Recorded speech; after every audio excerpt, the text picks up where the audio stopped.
the final version of an annual defense policy bill would set new authorities for the Department of Defense to deter and respond to attacks in cyberspace, including establishing the first U.S. policy on cyber warfare. Following House and Senate negotiations, a conference report on the Nation Defense Authorization Act (NDAA) released Monday says the United States should be able to use every option on the table, including offensive cyber capabilities. The NDAA establishes a policy that the United States should employ all instruments of national power, including the use of offensive cyber capabilities, to deter if possible, and respond when necessary, to cyber attacks that target U.S.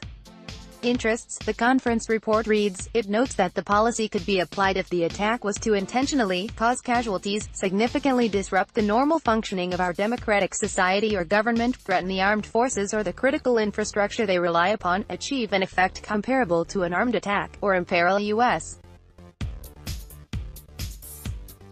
vital interest. Congress said if is faced with a cyber attack or malicious cyber activity, it will first encourage the White House to take action before acting unilaterally. It is the policy of the United States that when a cyber attack or malicious cyber activity transits or otherwise relies upon the networks or infrastructure of a third country, the United States shall, to the greatest extent practicable, notify and encourage the government of that country to take action to eliminate the threat, and if the government is unable or unwilling to take action, the United States reserves the right to act unilaterally, with the consent of that government if possible, but without such consent if necessary. The blueprint of the bill reads,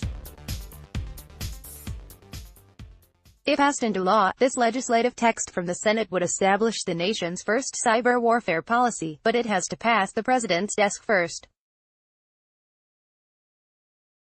President Trump. Donald John Trump warns Iran's Rouhani, threaten us, and you will suffer. Pompeo. Iran's leaders resemble the mafia in YT's Haberman. Trump often tells the truth. Moore has previously objected to the language in the Senate-passed bill, charging that this would infringe on his presidential authorities. The administration strongly objects, however, to Section 1621(f), which would damage the national security interests of the United States by endorsing certain foreign policy and military determinations that are traditionally within the president's discretion, informed by the facts and circumstances prevailing at the time, the Trump administration said in a statement last month about the provision.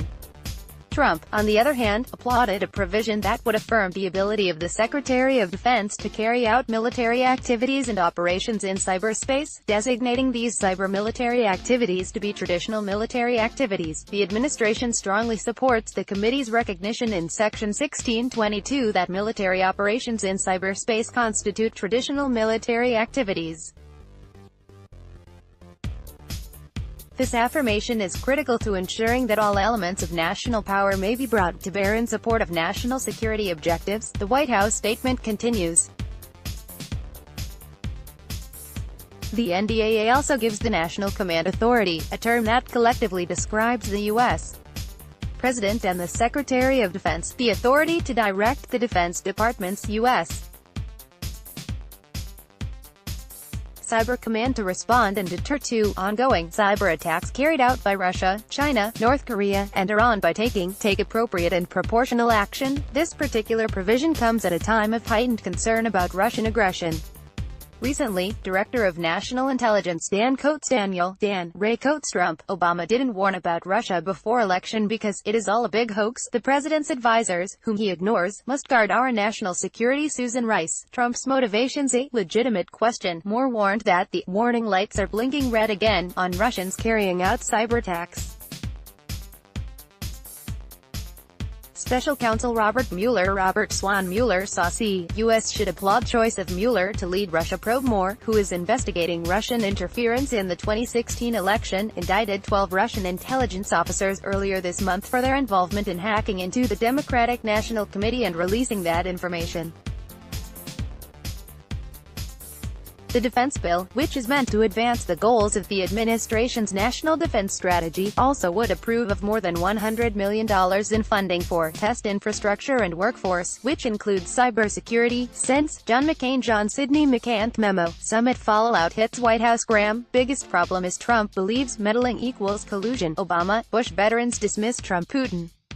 Interpreter subpoena Maurice and Jack Reed. John Jack Francis Reed's and 8 Dems press for info on any deals from Trump-Putin meeting. Senate Dems tell Trump, don't meet with Putin one-on-one. Schumer, Trump should cancel meeting with Putin. More, RI, the top Republican and Democrat on the Senate Armed Services Committee, respectively, as well as Sen.